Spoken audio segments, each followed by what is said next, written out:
Welcome to Canada's podcast.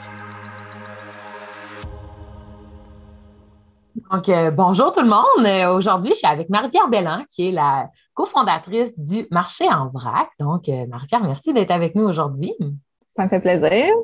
Donc, pour nous raconter ton histoire, là, explique-nous là, comment une éducatrice spécialisée décide de partir une épicerie zéro déchet. Dans le fond, c'est à partir de... je suis en congé de maternité. Fait que tu as le temps de réfléchir, tout ça. Puis mais ça faisait une couple d'années que je me disais est-ce que j'allais faire ce métier-là toute ma vie, qui est pas toujours évident.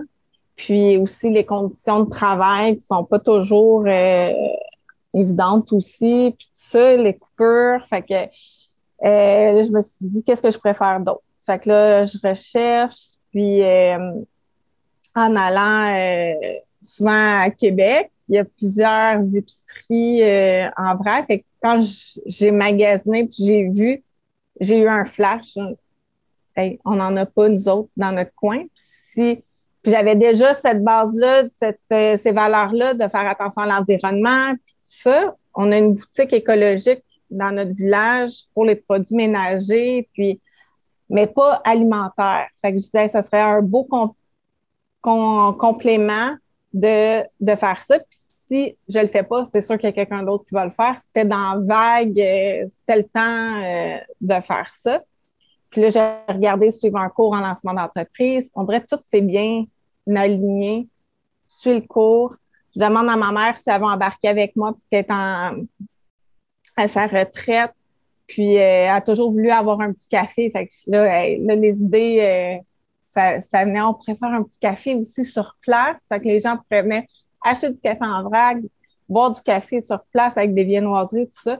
Fait qu'elle a embarqué, elle s'est pas posé de questions, elle est venue suivre le cours avec moi. Notre plan d'affaires, tout a été super, c'est comme pas parfait, mais tout, il n'y avait pas d'embûche, on dirait. Puis là, le COVID est arrivé. Ça a été la plus grosse embûche, mais on dirait que la vie fait bien les choses, c'était parfait.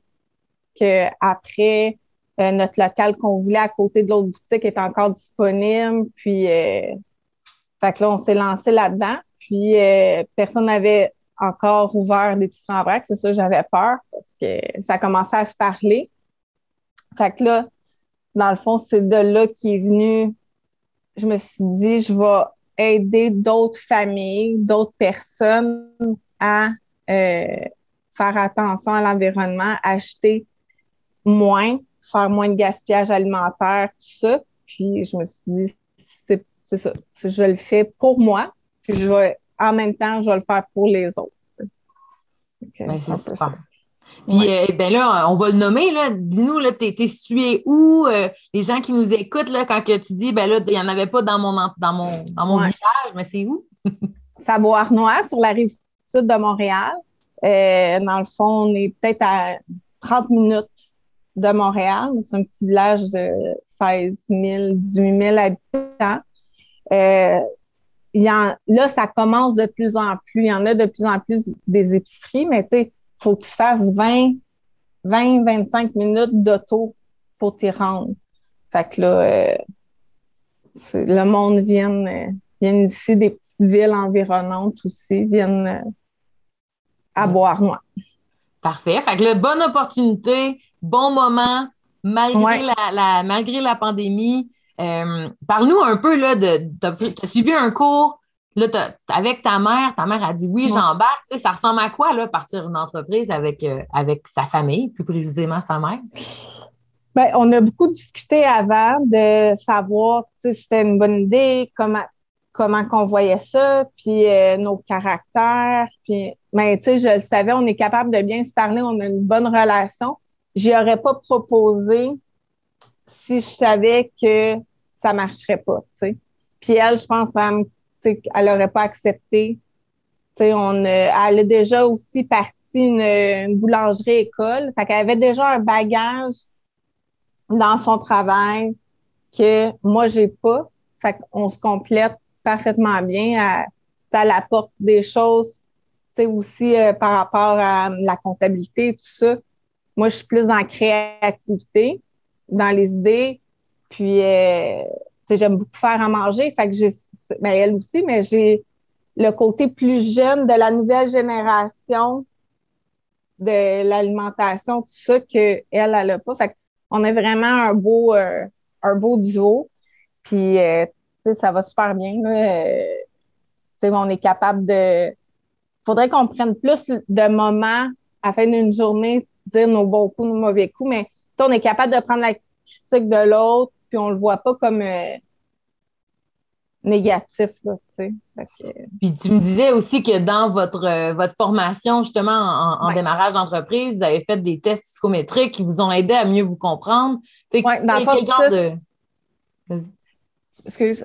Ça, c'est dans le fond une nouvelle formation. C'est le gouvernement qui a offert à certaines municipalités des formations avec des coachs. Fait qu'on avait on avait 4 coachs de différents domaines.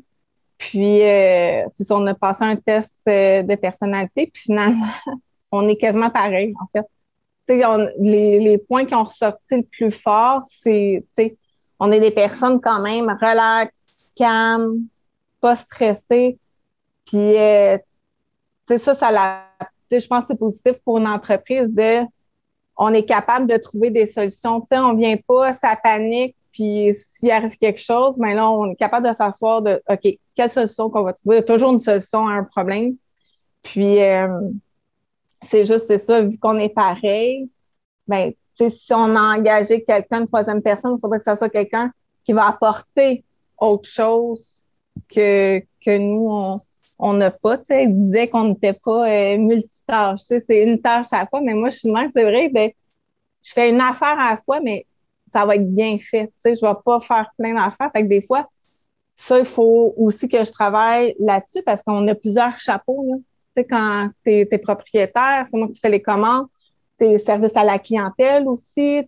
Fait il faut que ben, c'est des nouveaux défis, puis c'est le fun. Tu sais. J'apprends sur moi en même temps. Ben oui. Non, c'est ça.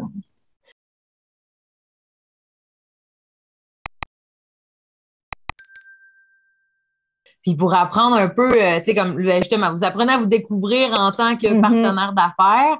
Là, pour le moment, je pense qu'il y a quelque chose qui est intéressant. Tu sais, ça fait 3 mois que vous avez démarré votre entreprise. Tu sais, c'est quoi les choses qui t'ont surprise le plus maintenant que ton entreprise est lancée? Là? Qu'est-ce que tu as appris que tu dis, wow, tu sais, si j'avais su ça avant de me lancer, peut-être que ça aurait été plus smooth ou peut-être que ça aurait eu un petit peu moins d'embûches. Je crois que tu as dit que malgré tout, ça va bien, là, mais tu sais, qu'est-ce que tu as appris là-dedans? Là?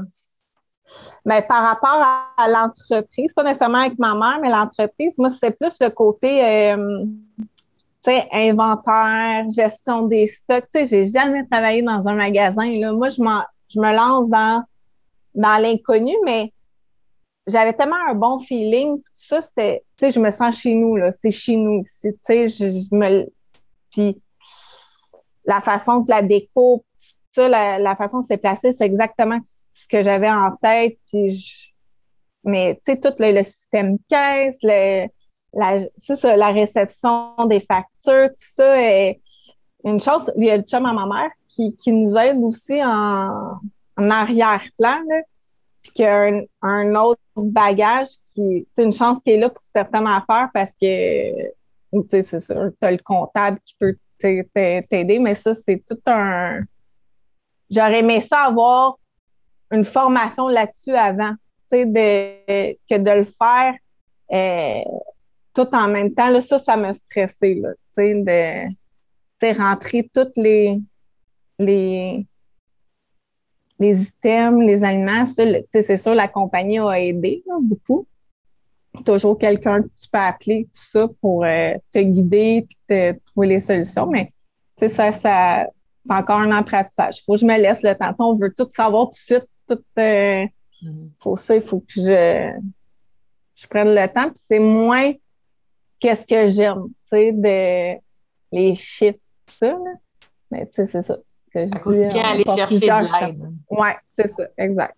Cool. Puis, qu'est-ce qui, tu sais, justement, là, tu sais, t'es une entreprise, tu sais, avec un pignon sur rue. Qu'est-ce qui est différent de ce que tu t'imaginais, là, au jour le jour, soit l'achalandage, les clients, qui vient? tu avais sûrement une idée quand tu as fait ton plan d'affaires. Qu'est-ce qui est différent, là? Qu'est-ce que tu réalises maintenant sur le terrain? C'est ça, avec l'étude de marché, moi, je m'avais donné, avec qu'est-ce qui ressortait, ma clientèle cible, c'était les gens environ de 35 à 45 ans.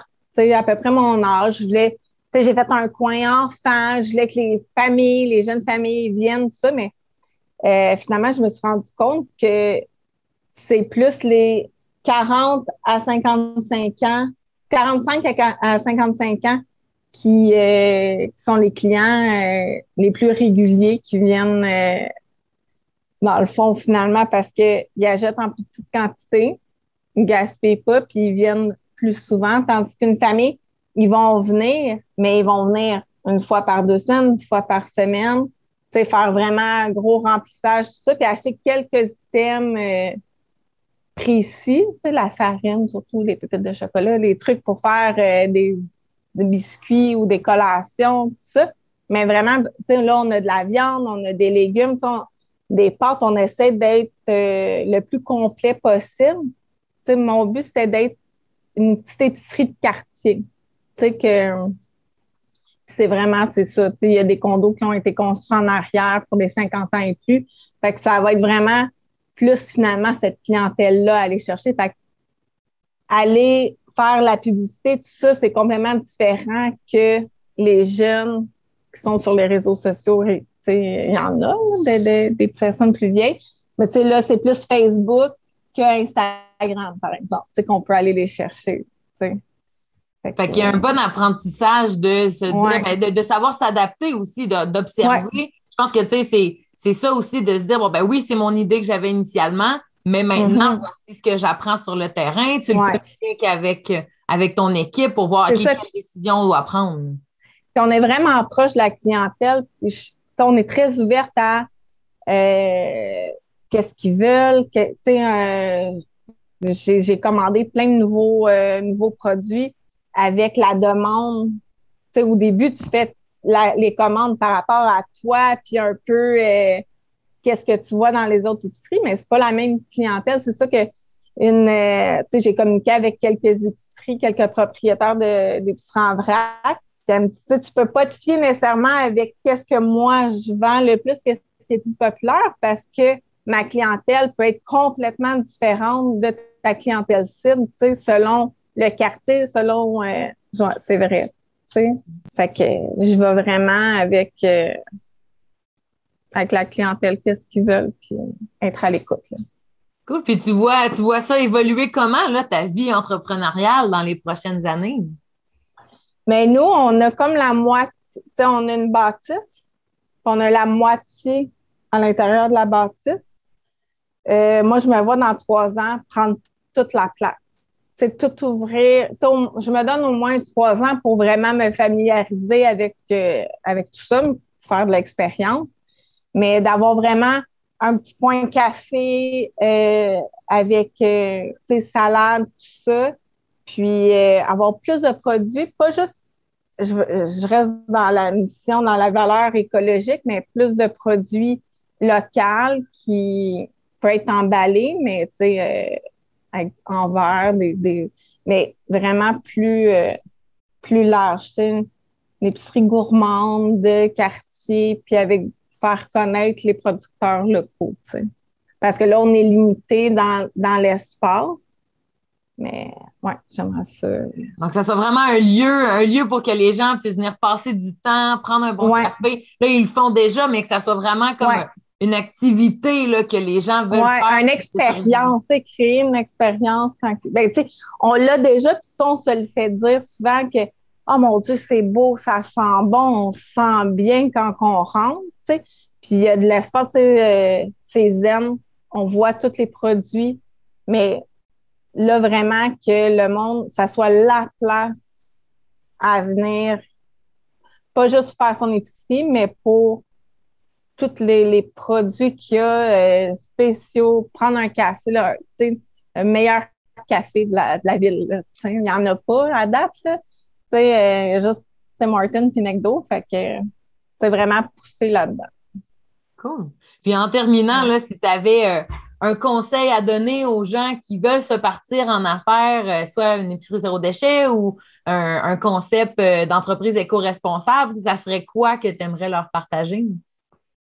Mais moi, je dirais, parce qu'on a eu quand même des embûches par rapport au financement, puis d'aller, de ne pas s'arrêter à ça.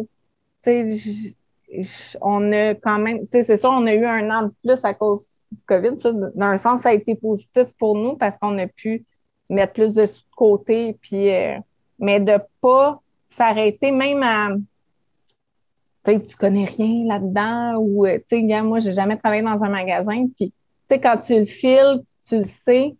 J'avais tellement un bon feeling, c'est de foncer puis de te faire confiance, dans le fond. Puis, tu vas avoir le soutien après, Mais vraiment, c'est ça. Suivre ses feelings puis se faire confiance puis pas s'arrêter juste à l'argent nécessairement. Puis, c'est ça en prend, mais on peut faire.